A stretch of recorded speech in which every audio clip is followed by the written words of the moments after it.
ওইগুলোকে আগে আল্লাহ জান্নাতে দিতেন, কিন্তু আল্লাহর কাছে ওইটার কোনো মূল্য নাই, কারণ ওদেরকে আল্লাহ সাদা চামড়া দিয়ে তৈরি করেছে, আমাদেরকে কালো চামড়া দিলেও আমাদের দিকে লক্ষ্য করেন দুইটা জিনিস, ইন্নাল্লাহা ইয়ানজুরু ইলা কুলুবিকুম ওয়া আমালিকুম, দেখবেন দুইটা জিনিস, একটা হচ্ছে অন্তর আর একটা হচ্ছে কি আমল।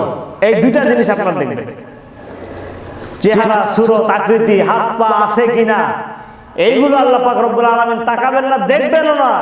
আল্লাহ দেখবেন আপনার অন্তরটা পবিত্র আছে কিনা, আপনার অন্তরে আল্লাহ পাক আছেন নাকি কোন মুশরিককে স্থান দিয়েছেন, আল্লাহর আইনকে স্থান দিয়েছেন নাকি তাগুতকে আপনি বিশ্বাস করেন, আপনার অন্তঃকরণটা কি পরিষ্কার নাকি যাবতীয় দুনিয়াবি নোংরামি দিয়ে আপনি ভরে রেখেছেন, এটা আল্লাহ পাক রব্বুল আলামিন লক্ষ্য করবেন।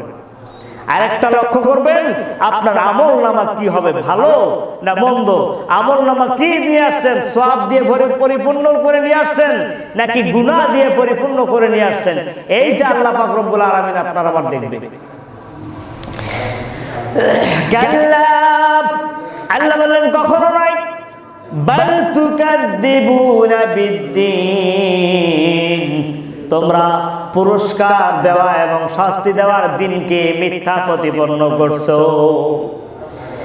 যেদিন তোমাদেরকে পুরস্কার দেওয়া হবে এবং শাস্তির দিন ধার্য করা হবে, আমরা কোরআন শরীফের মধ্যে অসংখ্য জায়গায় দিনের কথা আমরা শুনতে পাই, যেমন সূরা ফাতিহার মধ্যে আমরা বলি মালিকি ইয়াউমিদ্দিন, আপনি বিচার দিবসের মালিক, যেদিন ফয়সালা হবে, ফলাফল ঘোষণা হবে, সেদিন দুই শ্রেণীর মানুষগুলো উঠবে, এক শ্রেণীর মুখমণ্ডল হবে কালিমা মাখা, একদম চেহারা বিবর্ণ হয়ে যাবে, উজুহু ইয়াওমাইদিন নাইমা, আল্লাহ রাব্বুল আলামিন এদের মুখমণ্ডল গুলো সৌন্দর্য দিবেন, এক শ্রেণী আছে সৌন্দর্য হাস্যজ্জ্বল চেহারা থাকবে, উজুহু ইয়াওমাইদিন মুসফিরা দাহিকাতুম মুস্তাবশিরা, আল্লাহ রাব্বুল আলামিন বললেন এক শ্রেণী আছে এদের আমলনামা দেখে এরা হাসতে থাকবে আর মানুষের কাছে বলতে থাকবে, এই দেখো আমার কত সুন্দর আমলনামা, আমার রেজাল্ট কত ভালো, আমি এইটাই মনে করতাম আমার রেজাল্ট ভালো হবে, আল্লাহ ভালো করার ব্যবস্থা করবে, এটাই আমি দুনিয়ায় মনে করতাম মানুষদেরকে দেখাবে। আর যাদের আমলনামা খারাপ হবে তারা হাস্যজ্জ্বল চেহারা থাকবে না, চেহারার মধ্যে একদম কালেমা মাখা, একদম চেহারা আলকাতরার মতো হয়ে যাবে, কালো হয়ে যাবে। এই মানুষগুলো মানুষের সামনে মুখটাকে ঢাকতে চাইবে, এইটা ভাবার সুযোগ নাই, ওখানে আপনাকে কেউ দেখবে না, কোটি কোটি মানুষের সামনে আপনার আমলনামাগুলো মানুষের সামনে তুলে ধরা হবে, চেহারাগুলো বিবর্ণ হয়ে যাবে, কালো হয়ে যাবে, আমলনামা আরেকজনকে দেখাতে চাইবে না, এমন পরিস্থিতি তৈরি হয়ে যাবে।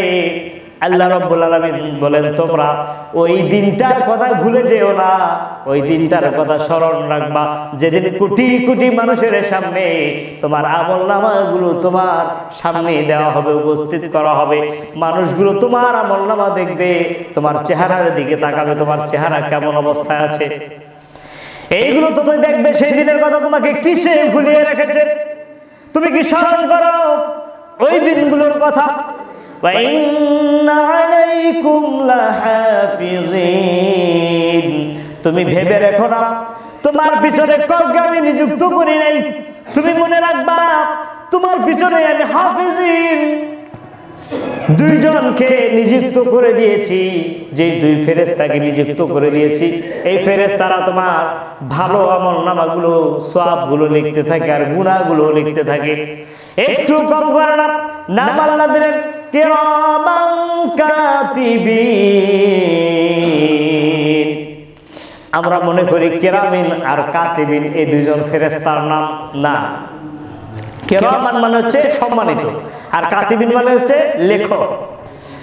সম্মানিত দুইজন লেখক আমাদের প্রত্যেকের কাঁধে আছে, কারো কাছে নাই, সবার সাথে আল্লাহ সম্মানিত দুইজনই লেখক, দুইজনই লেখক, দুইজনই সম্মানিত। আর এরা এমন লেখক, এরা কখনো লিখতে গেলে একজন আরেকজনেরটা লিখবে না, এরা কখনো ভুল করে লিখবে না, এরা কখনো ঘুষ খাবে না, এদেরকে কিছু টাকা পয়সা দিয়া পরিবর্তন করা যাবে নাকি? সম্ভব নয়, কোনো ঘুষ খাবে না। এই জন্য আল্লাহ পাক এই দায়িত্বটা এই ফেরেশতাদেরকে দিয়েছেন।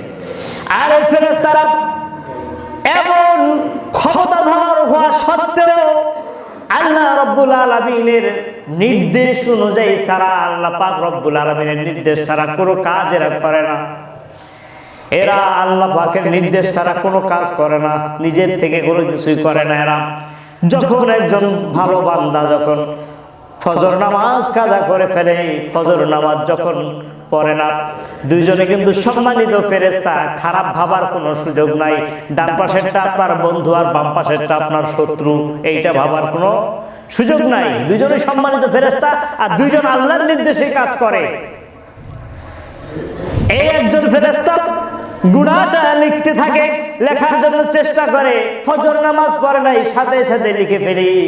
কিন্তু ডান পাশের ফেরেশতা বলে একটু ধৈর্য ধরো, যদি জোহরের সময় আদায় করে একটু সময় দাও, যদি জোহরের সময় সে আদায় করে তাহলে তার লেখার দরকার নাই। আল্লাহ রাব্বুল আলামিন ফেরেশতাদেরকে এভাবে রহম করে বান্দার জন্য রহম দিল, তাদের মধ্যে রহমের ব্যবস্থা করে দিয়েছেন। ওই একজন ফেরেশতা আরেকজন ফেরেশতাকে বলতে থাকে একটু ধৈর্য ধরো, যদি পরে আদায় করে। এইভাবে যদি ভালো কাজ লেখে, সাথে সাথে লিখে ফেলে ভালো কাজের। এই জন্য ভালো কাজের যখন নিয়ত সামনে এসে যায় কোনো কাজ, সঙ্গে সঙ্গে আপনি ভালো কাজের নিয়ত করে ফেলবেন। ভালো কাজের নিয়ত করার সঙ্গে সঙ্গে আপনার আমলনামায় একটা নেকি লিখে দেওয়া হয়।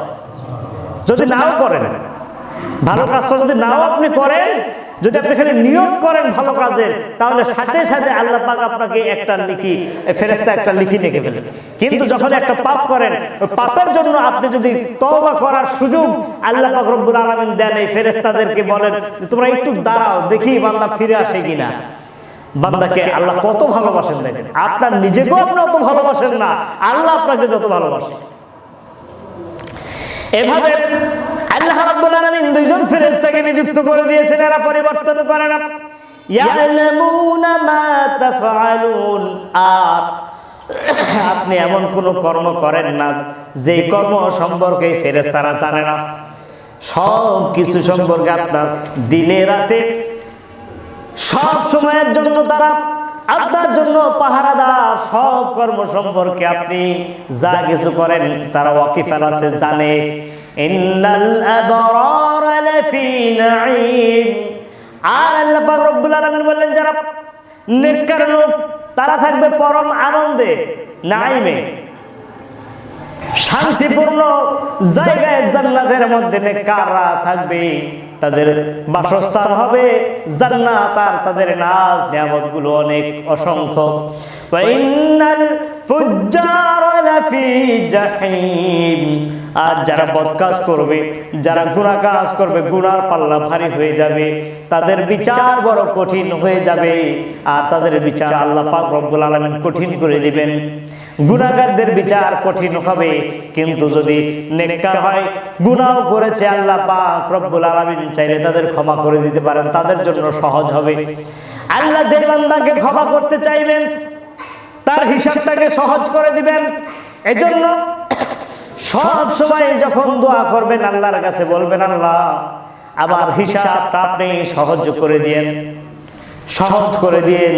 তাহলে যেই ব্যক্তির হিসাবটা সহজ করে দিবেন আল্লাহ পাক রব্বুল আলামিন ওই বান্দাকে ক্ষমা করার জন্য নানান তাল বাহানা তিনি খোঁজ করবেন। আপনারা জানেন অসংখ্য তাল বাহানা আল্লাহ পাক খুঁজবেন। এই বান্দা কি করব, আলেমকে সহযোগিতা করে কোরআন, আমার কোরআনের পক্ষে যারা ছিল তাদের সাথে সাহায্য সহযোগিতা করেছে কিনা, তাদেরকে মানুষ করেছে কিনা, নিজের সন্তানগুলো আলেম বানিয়েছে কিনা, নাতি নাতকুর যারা আছে তাদেরকে আলেম বানিয়েছে কিনা, যাকে মাফ করবেন। আল্লাহ নানান বাহানা খুঁজবেন, এর মাফ করার কি বাহানা খোঁজা যায়, কোনটা তালাশ করলেন, শেষ পর্যন্ত আল্লাহ পাক তো সব জানেন। ফেরেশতাদেরকে শুধু জানানোর জন্যই বাহানাগুলো খুঁজবেন। আল্লাহ চাইলে তো মাফ করে দিতে পারেন, কারো কোনো কিছু করার নাই। কিন্তু আল্লাহ পাক রব্বুল আলামিন কোন কাজ উসিলা ছাড়া করেন না। এটা আল্লাহর নিসাব, আল্লাহর হিসাব। আল্লাহ উসিলা ছাড়া কিচ্ছু করেন না। আমরা বলি এই লোকটা স্ট্রোক করে মারা গেছে, এই লোকটা অ্যাক্সিডেন্ট করে মারা গেছে, এই লোকটা এই কাজ করে মারা গেছে। বিষয়টা তা নয়, এইগুলো মাত্র উসিলা। আল্লাহ নিয়ে যাবেন, আল্লাহর ডাক এসেছে, সময় হয়ে গেছে, এই লোকটাকে যেতেই হবে। আল্লাহ পাক উসিলা ছাড়া কিছু করেন। এই জন্য সবসময় বাহানা তালাশ করবেন সেদিনও মাফ করার জন্য, যে এটা এই বান্দারে কেমনে মাফ করা যায়, এইটা ওইটা নানান বাহানা। এটা ফেরেশতাদেরকে দেখানোর জন্য, যে ফেরেশতারা দেখো এই উসিলা আমি এর মাফ করে দিলাম। এভাবে আল্লাহ পাক রব্বুল আলামিন বান্দার জন্য সহজ হয়ে যাবেন যাদেরকে মাফ করতে চাইবেন। ইয়াসলাউনাহা ইয়াউমাদ্দিন, তোমরা কি সেদিনকে ভুলে